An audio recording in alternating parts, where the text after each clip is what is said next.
அனைவருக்கும் வணக்கம். Option tricky trade channel மூலம் உங்களை சந்திப்பதில் மிக்க மகிழ்ச்சி அடைகிறேன். நான் உங்கள் சந்தோஷ். நான் செபியில் பதிவு பெற்ற பங்கு ஆலோசகர் கிடையாது. இது பயிற்சிக்கான வீடியோ. எந்த பரிந்துரையும் நாம் வழங்குவதில்லை. இன்றைக்கி காலையில் நம்ம சொன்ன மாதிரி சந்தை அட்டவணையெல்லாம் பார்த்தவங்களுக்கு ஒரு புரிதல் இருந்திருக்கும். டுடே மார்னிங் இப்படி இருந்தால் அப்புறம் எப்படி சந்தை நகரும் அப்படிங்கிறது தான் இதனுடைய டைட்டில். இது என்ன அப்படிங்கிறத நம்ம வீடியோவில் பார்க்கலாம். இந்த கிங் அரசரோட இது சிம்பிள் வச்சுருக்கோம். காரணம் நம்மளுடைய ஆப்ஷன் டேபிள் அந்த அளவுக்கு கிங் அப்படிங்கிறது தான் இதனுடைய வெளிப்பாடு. நிறைய பேர் இன்றைக்கி நீண்ட நாளாக பதிவு பண்ணிகிட்டே வர்றீங்க. நம்முடைய ஆப்ஷன் டேபிள் நம்முடைய அப்படிங்கிறத நம்ம சொல்லக்கூடாது. நம்ம பார்க்கும் விதத்தில் ஆப்ஷன் அட்டவணையை பார்த்து ஆப்ஷனுடைய ஹெட்ஜ் என்ன முறையில் இருக்குது அப்படிங்கிறத நிறைய யூடியூபர்ஸ் பயன்படுத்த துவங்கியுள்ளார்கள். இது மிகப்பெரிய விஷயந்தான். ஏன்னா அனைவருமே நம்மளுக்கு வரைபடத்திற்கு முக்கியத்துவம் கொடுத்துட்ருக்கிற சூழ்நிலையில் அந்த வரைபடத்தோட அளவீடும் நம்முடைய திருப்பி நம்ம சொல்லியிருக்கேன். ஏன்னா நம்மளே பின்பற்றிட்டு இருந்ததுனால அந்த வார்த்தையை சொல்கிறோம். ஆனால் இது சொல்லக்கூடாது. நம்ம பார்க்கும் விதத்தில் இப்போது நிறைய பேர் பார்க்க துவங்கியுள்ளார்கள். வரைபடத்துடன் நம்மளுடைய ஆப்ஷன் ஹெட்ஜ், நம்ம ஆப்ஷன் டேபிள் என்ன ஹெட்ஜ் இருக்கோ அதனை வெளிப்பாடாக சொல்லிட்டு வராங்க. இதுவே ஒரு பெரிய மாற்றமாக கருதப்படுகிறது. அதற்கு காரணம் அதனுடைய வலிமை.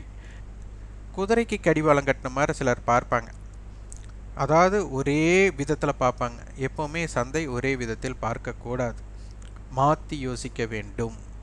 அப்போது சந்தையில் என்னென்ன நிகழ்வு நடக்குது அப்படிங்கிறது தான் இங்கே ரொம்ப ரொம்ப முக்கியம். சப்போர்ட் அண்ட் ரெசிஸ்டன்ஸ், நீங்கள் என்ட்ரி ஒரே மாதிரி எடுக்கக்கூடாது. நிறைய பேர் பார்த்தீங்கன்னா ஒன் சைடு மார்க்கெட்டுக்கு உண்டான என்ட்ரியை வால்டைலில் கொடுப்பாங்க, வால்டைல் என்ட்ரிக்கே ஒன் சைடில் கொடுப்பாங்க. அப்போ என்ன ஆகும்? ரிசல்ட் மாறி தான் கிடைக்கும். அதுவே பார்த்தீங்கன்னா வால்டைல் மார்க்கெட்டில் கொடுக்க வேண்டிய என்ட்ரி எல்லா டைம் கொடுத்தாலும் சக்ஸஸ் தான் கிடைக்கும். ஏன்னா ஒன் சைடு மார்க்கெட்டாக மாறினாலும் அவங்களுக்கு ஒரு இம்பேக்ட் கிடைக்கும். ஆனால் ஒன் சைடு மார்க்கெட்டுக்கு உண்டான இம்பேக்டை நீங்கள் வால்டைலில் கொடுத்தீங்கன்னா நிறைய ஸ்டாப் லாஸஸ் ஹிட் ஆகிட்டே இருக்கும். ஓவர் ட்ரேடிங் அப்படிங்கிற விஷயத்துக்குள்ளே நீங்கள் உள்ளே போயிடுவீங்க. ஸோ அதுவும் நீங்கள் தெரிந்து கொள்ளணும். அதனால் ஆப்ஷன் அட்டவணையோட வலிமை மிக மிக முக்கியம்.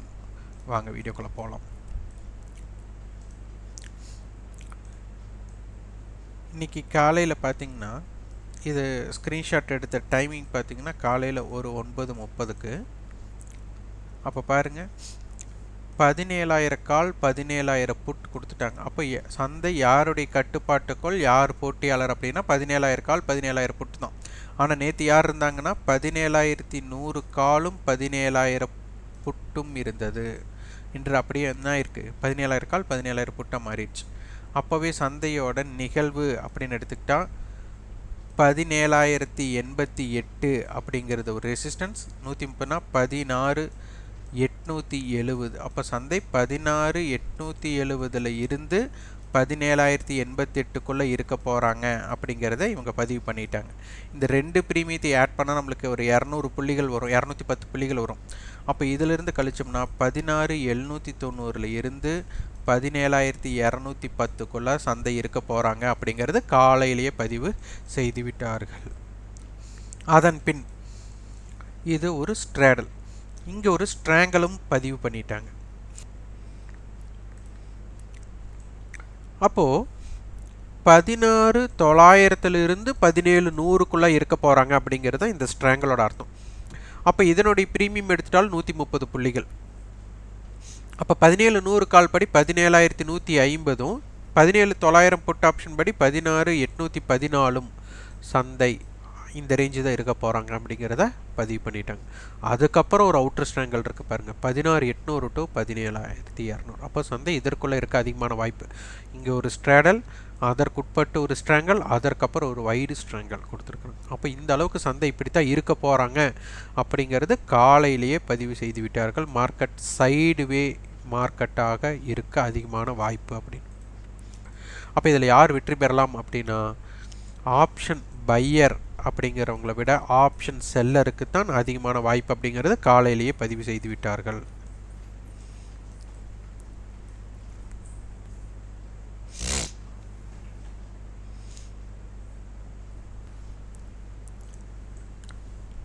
சந்தை பார்த்திங்கன்னா இன்றைக்கி ஓப்பன் அதாவது நேற்று முடிவுற்ற விலை வந்து 16,945, இன்றைய ஆரம்பம் 16,984.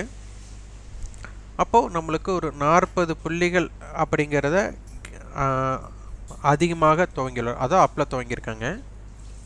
ஹை 17,091, லோ வந்து 16,918, கிட்டத்தட்ட ஒரு 150 170 புள்ளிகள் அப்படின்னு நம்ம சொல்லிக்கணும். அப்போது கிட்டத்தட்ட ஒரு 170 புள்ளிகளோட சந்தையோட பயணம் இருந்திருக்கு. ஸ்பாட்டுக்கும் ஃபியூச்சருக்கும் உண்டான ப்ரீமியம், ஸ்பாட்டுக்கும் ஃபியூச்சருக்கும் உண்டான டிஃப்ரெண்ட், அப்போது அதுவும் பார்த்தாலும் நம்மளுக்கு இன்றைக்கி ஓரளவுக்கு அதிகமாகவே இருந்தது. பெரிய நேற்று வந்து நியர்பை டிஸ்கவுண்ட் அப்படின்னு சொல்லியிருந்தோம், இன்றைக்கி பரவாயில்ல, கொஞ்சம் நம்மளுக்கு அதிகமாகவே இருந்துள்ளது. இப்போ அட்டவணை முடியும் போது பார்த்திங்கன்னா 17,000 புட், 17,100 கால், 17,000 கால், 16,900 புட் அப்படியே கொடுத்துட்டாங்க. ஸ்ட்ராடல் ஒரு ஸ்ட்ராங்கலாக மாறி இருக்கு, அடுத்து இங்கேயும் ஒரு ஸ்ட்ராங்கலாக மாறி இருக்கு. அப்போது சந்தையோட பயணம் இதற்குள்ளே தான் இருக்க போகிறாங்க. ஆனால் ஒரே ஒரு சிறு மாற்றம் மட்டும் உள்ளது. இங்கே பார்த்தீங்கன்னா புட் ஆப்ஷன் சைடு வந்துட்டு ஐவி நம்மளுக்கு 17,150க்கு கீழ் நம்மளுக்கு வந்துட்டு ஐவி இல்லை. இதற்கு காரணம் என்னென்னா அவங்களுக்கு ஆப்ஷனுடைய க்ரீக்ஸ் அப்படியே கொடுக்க போகிறாங்க. மார்க்கெட் 100 பாயிண்ட் மைனஸ் ஆச்சுன்னா அவங்களுக்கு 100 பாயிண்ட்டோட டைரக்ஷன் அப்படியே ப்ளஸ் ஆகும், 100 ரூபா ப்ளஸ் ஆகும். அதே மார்க்கெட் 100 ரூபா ப்ளஸ் ஆச்சுன்னா அவங்க 100 ரூபா அப்படியே இறங்குவாங்க. அதாவது ₹1க்கு ₹1 மூமெண்ட் அப்படின்னு சொல்லுவாங்க. அந்த மூமெண்டம் 17,150 200ல் இருக்க போகுது. அப்போ இதனால் என்ன ஆகும்னா மார்க்கெட் வந்து நாளைய தினம் ஸ்டெப் டவுன், அதாவது ஒரு 50 புள்ளிகள் டவுன் அப்படின்னு எடுத்துக்கிட்டாலே இவங்க ஃப்யூச்சராகவே மாறிடுவாங்க. ஏன்னா ஃப்யூச்சர் வந்துட்டு என்ன ரியாக்ஷன் கொடுக்குதோ அது 17,150 புட், 17,200 புட், 250 புட்டெல்லாம் தரப்போகிறது. இது ரொம்ப ரொம்ப முக்கியம். ஆனால் நாளைக்கு மார்க்கெட் நெகட்டிவ் அப்படிங்கிற ஜோனில் மட்டும் நிற்கவே கூடாது. என்ன நடக்குது அப்படிங்கிறதை பார்ப்போம். சந்தையோட நிஃப்டியோட குறுகிய எல்லை அப்படின்னா 16,933 to 17,089, wide range 16,844 to 17,156. Resistance பார்த்தீங்கன்னா 17,058, 17,089, 17,142. சப்போர்ட் லெவல் 16,984, 16,933, 16,865 உள்ளது.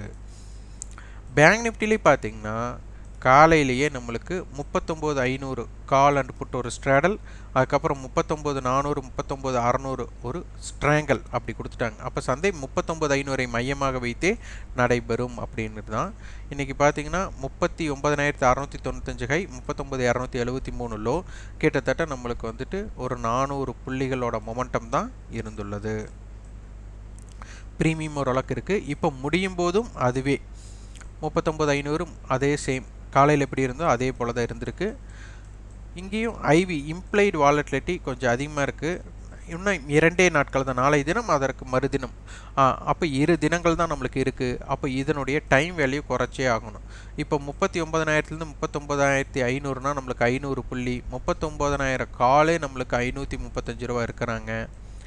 39,500 புட் 280 ரூபா இருக்கிறாங்க. அப்போ கிட்டத்தட்ட நம்மளுக்கு 810னா 310 புள்ளிகள் டைம் வேல்யூ இது அதிகமாக இருக்குது. 2 நாளில் இது 0வாக மாறணும் அப்படிங்கிறது தான் இதனுடைய விதி.